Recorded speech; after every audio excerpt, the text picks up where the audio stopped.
Alrighty, sixth grade mathematicians, here we are. We are taking a look at the second part of lesson 3 in chapter 1. So we're going to be taking a look at outliers. So your book is open to page 831, and we're just going to get started right away. Okay, so let's first talk about what an outlier is. Okay, right here, let me get it going here. Right here, an outlier is a data value that is either much greater or much less than the median. If a data value is more than 1.5 times the value of the inner quartile range beyond the quartiles, it is known as an outlier. So basically, if you have all this data like clustered together and then you have some random number over here or some random number over here when you spread them all out in order from least to greatest, and let's say you have 1, 200, 500, 400, whatever, and this 1 is all the way by itself, usually when you do the math, that might be an outlier. So let's talk about what that looks like. Let's take a look at this example. Number 2 gives a great example of how to find the outlier. It says the ages of candidates in an election are 23, 48, 49, 55, 57, 63, and 72. Name the outliers of the data. So the first thing you have to find is you have to find the inner quartile range, which means we have to put these numbers in order from least to greatest. Now luckily they already are, but we're going to line them up in one straight row.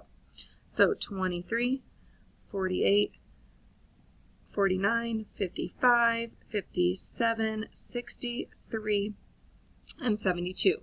So in order to find the inner quartile range, we've got to find the median. So 1, 1, 2, 2, 3, 3. Here's my median right here. So now I'm going to find my Q1 and my Q2. So here's my Q1, and then 63 is my Q3. So I've now found my Q1 and my Q3. So now we have to find the range. So with that, we know that we're going to take, to find the IQR, inner quartile range, we're going to take my quartile 3 minus my quartile 1, which gives me 15. Okay, so step 1 is to find the inner quartile range.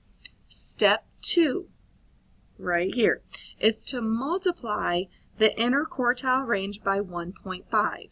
Okay, so now I'm going to take 15 and multiply that by 1.5. When I multiply that by 1.5, whoops, I get, well, I get 22.5. Okay, now that I have 22.5, this is what I'm going to do. I'm going to subtract 22.5 from my first quartile. Okay, so I take my quartile 1, which is 48, and I'm going to subtract that from 22.5, and I'm going to get 25.5. Now, the next thing you're going to do is, instead of subtracting it from your Q3, you are going to actually add it to your Q3. So my Q3 was 63. So I'm going to take 63 plus my 22.5, which is going to give me 85.5. Now, when I look at that, here's what my range needs to be in between.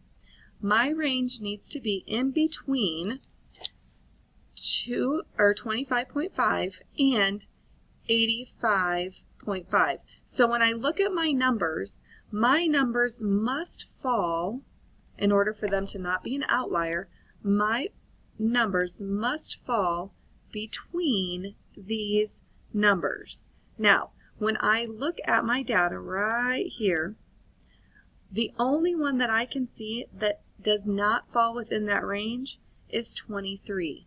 Therefore, 23 does not fall in this range, so 23 is considered an outlier. Okay, 23 is considered an outlier. All right, let's do this next problem together. I'm going to erase this so I have some room. If you need another piece of paper, grab another piece of paper. Okay, so first things first. Let's put these in order from least to greatest. And it looks like they already are, so we're just going to go ahead and put them down. 88, 251, 275, 354, and 1,121. So the first thing we have to do is we have to find the median. Okay, so 1, 2, 3, 4, 5. Okay, so my median is 275. So now I've got to find my inner quartile range. So I have two numbers, which means I'm going to add those up and divide by 2 to find my Q1. So my Q1, I add them up and I divide by 2. And when I add them up and divide by 2, my Q1 comes out to be 169.5. I know that I'm going to have the same thing on Q3. Q3 is going to be directly in the middle. I'm going to add those up and divide by 2. When I add those up and divide by 2, I get 737.5.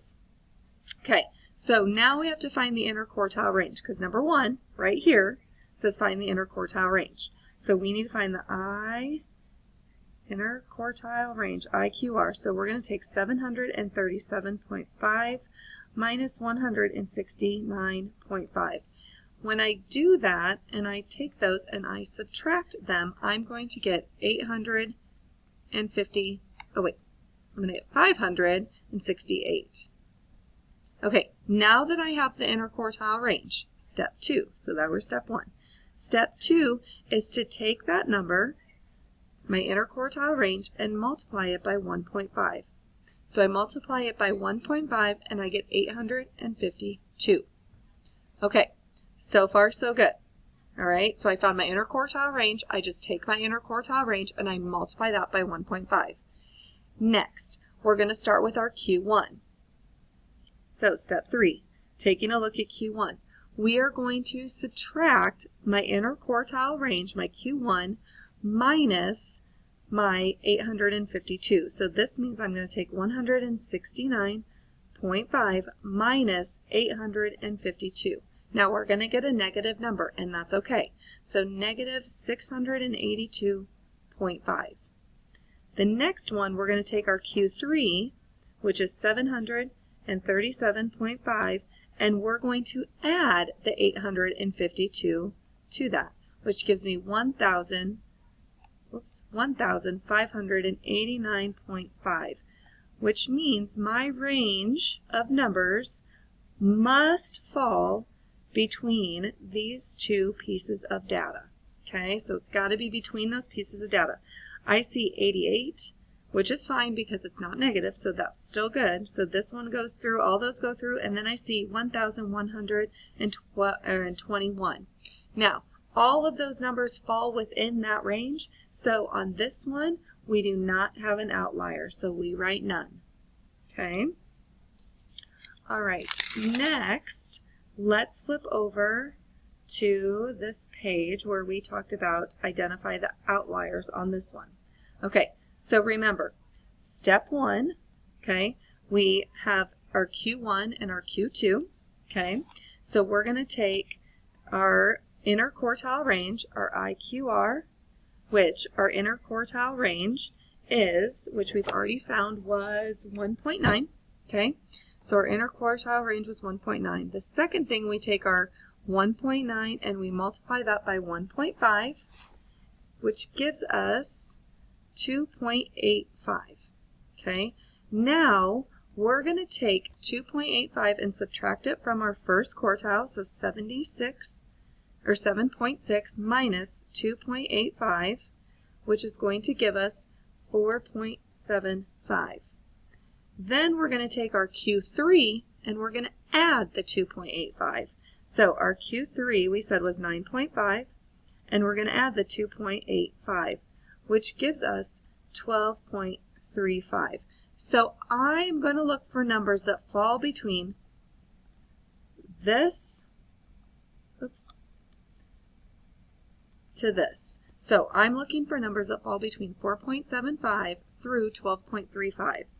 7.5 falls through that all the way through, 11 falls through that. So perfect. So based off of this, I do not have any outliers. I have none. There are no outliers on that one. Okay. So that is how you do outliers. Again, the best thing to do is to remember this, and when we look at our notes, step 1, find the inner quartile range. Okay, step 1 is find the inner quartile range. Step 2, multiply the interquartile range by 1.5. Whatever number you get, you're going to take your Q1 and subtract it from that. That same number, our Q3, you're going to take your Q3 and you're going to add whatever number you got to that. All right, that is how you find outliers. Go ahead and do the next step in your homework process, whatever else it is you need to do in order to stay on top of what is happening in the classroom. Nice job, 6th graders.